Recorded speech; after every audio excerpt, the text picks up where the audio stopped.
Ну чё, недолго музыка играла, недолго фраер танцевал. Вот он, растонированный.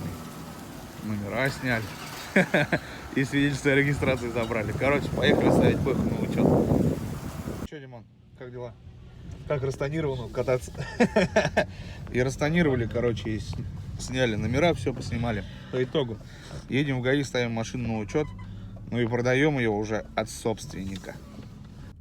Ну а больше интересного у нас на канале. Так что, ребят, не забывайте подписаться, поставить лайк. Всем пока.